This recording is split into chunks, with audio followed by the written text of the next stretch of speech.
धर्म ही संसार में सबसे बड़ी प्रेरक शक्ति है। धर्म के संबंध में संसार में जितना मतभेद देखने में आता है उतना शायद ही और किसी विषय के संबंध में देखा जाता होगा।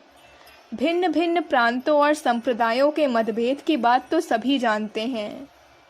ऐसे स्वमताभिमानी व्यक्तियों में से प्रत्येक अपने धार्मिक विश्वासों का 16 आना सत्य मानता है और दूसरों को मिथ्या मार्गी बतलाता है। दुनिया में ऐसे मजहब और मुख्य संप्रदायों की संख्या हजारों नहीं तो सैकड़ों अवश्य है। अब कल्पना कीजिए कि इन सबका धार्मिक मतभेद कितना विस्तृत होगा। इस संबंध में जो खंडन मंडन के ग्रंथ लिखे गए हैं उन सबका कोई अध्ययन करना चाहे तो पूरे जीवन भर में भी वह उनको भली प्रकार नहीं पढ़ सकता। पर मतभेद का एक यही रूप नहीं है। प्रत्येक धर्म जब स्थापित किया जाता है तो समयानुकूल आवश्यकताओं को ध्यान में रखकर उसमें उपयोगी और लाभदायक तत्वों तथा नियमों का समावेश किया जाता है। उस समय जो लोग उसके अनुयायी बनते हैं वे उसकी सच्चाई और उपयोगिता से प्रभावित होते हैं और अधिकांश में हृदय से उसके आदेशों का पालन करते हैं। पर धीरे धीरे सामयिक परिस्थितियों के बदल जाने और लोगों की रुचि तथा स्वभाव में अंतर आ जाने के कारण धर्म अपने मूल उद्देश्य से अलग हो जाता है और अंत में ऊपरी कर्मकांडों में ही उलझकर अंतरंग सिद्धांतों को भुला देता है। इसका प्रभाव यह होता है कि उसकी प्रेरणा शक्ति कम पड़ जाती है और अधिकांश समझदार लोग उस पर श्रद्धा रखनी छोड़ देते हैं तथा केवल दुनिया दिखावे के लिए ऊपरी बातों को मानते रहते हैं। इसके साथ साधारण श्रेणी के अज्ञानी और अशिक्षित व्यक्ति धर्म के स्वरूप को बिल्कुल भूल जाते हैं और वे केवल सामाजिक रूढ़ियों और सरकारी कानून द्वारा स्वीकार कर लिए गए नियमों का पालन करने में ही धर्म की इतिश्री समझ लेते हैं। इस दृष्टि से भी समाज के विभिन्न वर्गों में धर्म के संबंध में बहुत सा मतभेद उत्पन्न हो जाता है।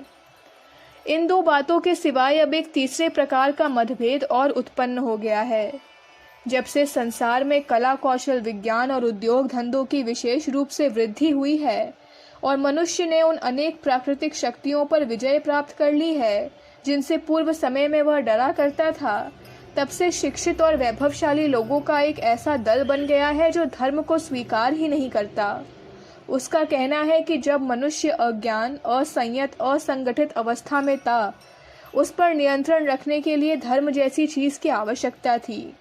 उस समय प्राकृतिक शक्तियों के अज्ञात रहस्य और पूर्वजों की आत्मा से भयभीत होकर लोग धर्म के अंकुश में रहते थे और समाज विरोधी आचरणों से दूर रखे जाते थे। इस प्रकार इन विद्याभिमानी लोगों का मत है कि धार्मिक युग वास्तव में अज्ञान का युग था।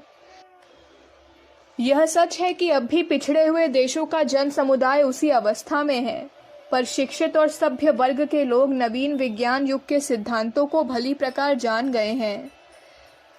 ऐसे ही एक विज्ञान धर्मी विद्वान ने सन 1901 में पेरिस में व्याख्यान देते हुए कहा था कि धर्म का जमाना गुजर चुका है, अब धर्म के स्थान पर विज्ञान को बैठा देना चाहिए। प्राचीन काल में मनुष्य जाति को प्रेरित करने वाली दो चीजें थीं, एक शक्ति और दूसरा धर्म। लेकिन अब ये दोनों शक्तियां अनावश्यक हो गई हैं क्योंकि इन दोनों का स्थान विज्ञान ने ले लिया है। इस विज्ञान में एक रूपता है, सजातीयता है और वह ऐसे साधनों का स्वामी है कि उसके निष्कर्ष सदैव पूर्ण रूप से सत्य होते हैं।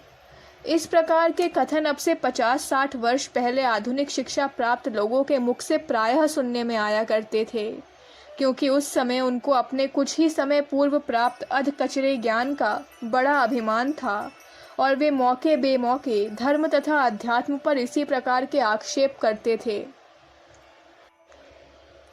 पर अब विज्ञान के ही नए सिद्धांतों ने अनेक पुरानी धारणाओं को असत्य अथवा भ्रमपूर्ण सिद्ध कर दिया है और अब विज्ञान के अनेक प्रसिद्ध पंडित भी ईश्वर और आत्मा की सत्ता का अनुमान करने लगे हैं।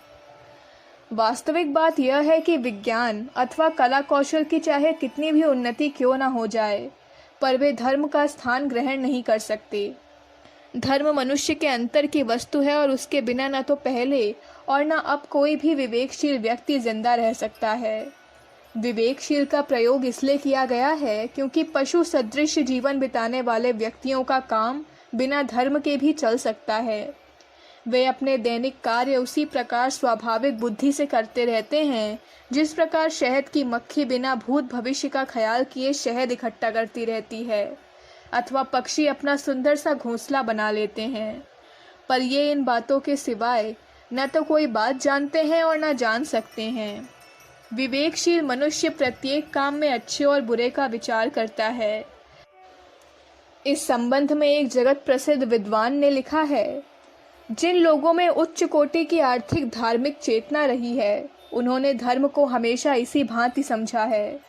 यह उच्च कोटि की चेतना ही मनुष्यों को पशुओं से पृथक करती है। स्वयं धर्म शब्द की उत्पत्ति के मूल में देवताओं की पूजा का भाव सन्निहित है, अथवा जैसा कि साधारणतः समझा जाता है, और धर्म का अर्थ अदृश्य शक्तियों के प्रति अपने कर्तव्य का एक बंधन है। धर्म की अत्यंत प्राचीन और अभी तक प्रचलित व्याख्या यह है कि धर्म ईश्वर मनुष्य के बीच संबंध जोड़ने वाली श्रृंखला है। एक अन्य विद्वान का कथन है कि ईश्वर के प्रति मनुष्य के कर्तव्य का नाम धर्म है।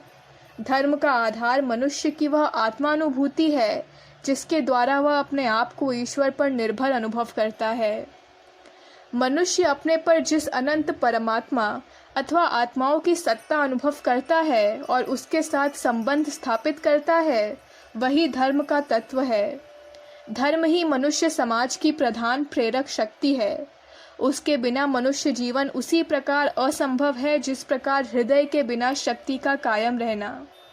ईश्वर अथवा देवताओं के साथ मनुष्य के संबंध को प्रकट करने को ही अनेक धर्म हो चुके हैं और आज भी प्रचलित हैं।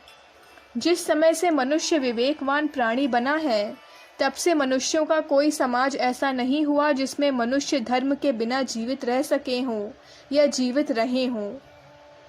इसमें संदेह नहीं कि संसार में सबसे बड़ी शक्ति धर्म की ही है। जो लोग धन अथवा बल को सबसे बड़ा मानते हैं, वे नीची श्रेणी के हैं और मनुष्यत्व की परिभाषा के अनुसार उनमें पाशविकता का अंश ही अधिक है। यह सत्य है कि सामयिक परिस्थितियों के अनुसार धर्म के स्वरूप में भी परिवर्तन होता रहता है, और एक समय ऐसा आता है कि जबकि उसका अंत होकर दूसरा नवीन धर्म उसके स्थान को ग्रहण कर लेता है। पर यह बात धर्म के कर्म कांड और पूजा उपासना संबंधी नियमों के लिए है। धर्म के नित्य अथवा शाश्वत सिद्धांतों में विशेष अंतर नहीं पड़ता।